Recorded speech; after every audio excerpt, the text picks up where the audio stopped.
तो पहाड़ की सूरत बदल देंगे अगर आम आदमी पार्टी को मौका दिया जाता है। अरविंद केजरीवाल को आपने सुना, रोजगार के मुद्दे पर भी फोकस रहा।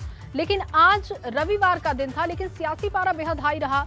रवि केंतु राय इस वक्त ज्यादा जानकारी के साथ हमारे संवाददाता जुड़ चुके हैं। रवि, आज रविवार का दिन था, लेकिन बावजूद इसके सियासी पारा काफी हाई रहा।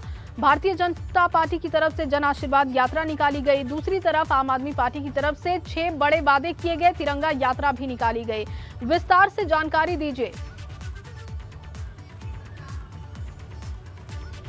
बिल्कुल जी, देखिए रविवार के दिन सियासी पारा वाकई में गर्म रहा। और अगर हम आज बात करें तो मुख्यमंत्री जो है आशीर्वाद जो रैली है बीजेपी की, वो तमाम जो है कई दिनों से चल रही है। और आज देहरादून में भी वो रैली देखने को मिली और मसूरी विधानसभा का जो क्षेत्र था वहाँ पर एक विशाल जनसभा को भी मुख्यमंत्री ने संबोधित किया और वहाँ पर तमाम लोग भी मौजूद रहे। इसके साथ ही मसूरी को आज कई सौगातें भी मुख्यमंत्री ने दी हैं। लेकिन वहीं दूसरी तरफ हम देखें तो अरविंद केजरीवाल का तीसरी बार का दौरा है उत्तराखंड का, और जिस तरीके की अटकलें लगाई जा रही थी कि अरविंद केजरीवाल जब इस बार उत्तराखंड पहुंच रहे हैं और कुमाऊं क्षेत्र में वो जा रहे हैं तो रोजगार को लेकर जो है वो बड़ी बातें कर सकते हैं, बड़ी घोषणाएं कर सकते हैं। और बिल्कुल ठीक वही हुआ। आज रोजगार पर उन्होंने भाजपा और कांग्रेस को तो घेरा ही, लेकिन इसके साथ ही साथ उन्होंने उत्तराखंड में जो रोजगार को लेकर उन्होंने बड़े दावे किए हैं, उन दावों को लेकर अब चर्चाएं भी उत्तराखंड में तेज हो गई हैं। उनका यही कहना है कि प्रत्येक परिवार के एक व्यक्ति को सरकारी नौकरी दी जाएगी। जब तक नौकरी नहीं दी जा पाएगी तब तक 5,000 रुपये का एक परिवार के एक व्यक्ति को भत्ते के तौर पर 5,000 रुपये सहायता राशि दी जाएगी। तो ये तमाम चीजें रोजगार को लेकर अलग मंत्रालय बनाने की उन्होंने बात की, जिसमें लेकर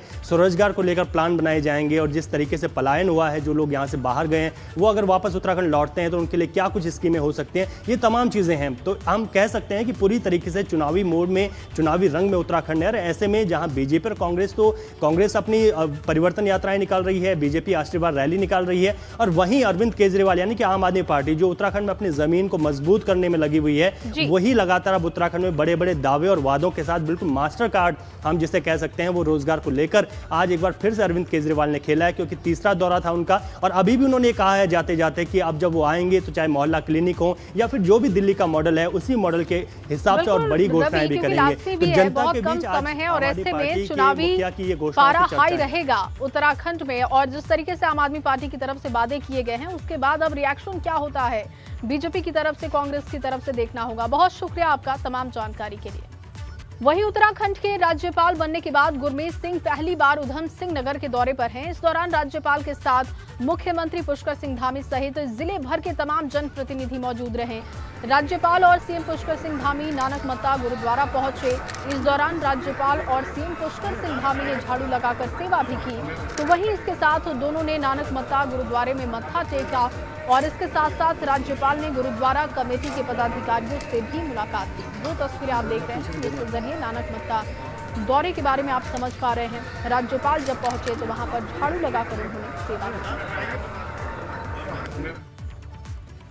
वहीं सीएम पुष्कर सिंह धामी का कल रुड़की का भी दौरा है, जिसे लेकर तैयारियां पूरी कर ली गई हैं। मुख्यमंत्री कल ओबीसी मोर्चा की तरफ से आयोजित की गई प्रदेश कार्य समिति में शामिल होंगे। इस मीटिंग में बीजेपी संगठन से जुड़े तमाम पदाधिकारी भी मौजूद होंगे। कार्य समिति के दौरान 2022 के चुनाव के लिए रोड मैप पर चर्चा होगी। कार्यक्रम की शुरुआत सुबह 10 बजे हो जाएगी। साथ ही मुख्यमंत्री पुष्कर सिंह धामी भगवानपुर में भी एक रोड शो करने वाले हैं। जनता पार्टी ओबीसी मोर्चे की कार्यकारिणी की बैठक है, तो उसके प्रथम सत्र में प्रतिभाग करने के लिए माननीय मुख्यमंत्री जी का आगमन हो रहा है और उसी के संबंध में हम लोग व्यवस्थाओं का जायजा लेने आए थे। और इस कार्यक्रम को जो संचालित कर रहे हैं हमारे साथी हैं और राकेश गिरी जी, इनसे मुख्यमंत्री जी के कार्यक्रम को लेकर पूरा डिस्कशन हो गया है। वहीं पौड़ी जिला अस्पताल के पीपीई मोड पर संचालित होने के साथ ही अब वहां पर अव्यवस्थाओं का आलम भी है। इस अस्पताल का एक वीडियो सोशल मीडिया पर वायरल हो रहा है और इसमें अस्पताल के कर्मचारी और अस्पताल के स्टाफ नर्स ऑन ड्यूटी गानों पर डांस कर रही हैं। वायरल वीडियो पर सीएमएस ने संज्ञान लिया है और डांस कर रही कर्मचारी और नर्स को फटकार भी लगाई है। ऑन ड्यूटी डांस पर अब बवाल मचा हुआ है। सीएमएस की तरफ से फटकार लगाई गई उस वक्त की तस्वीरें भी आप देख रहे हैं।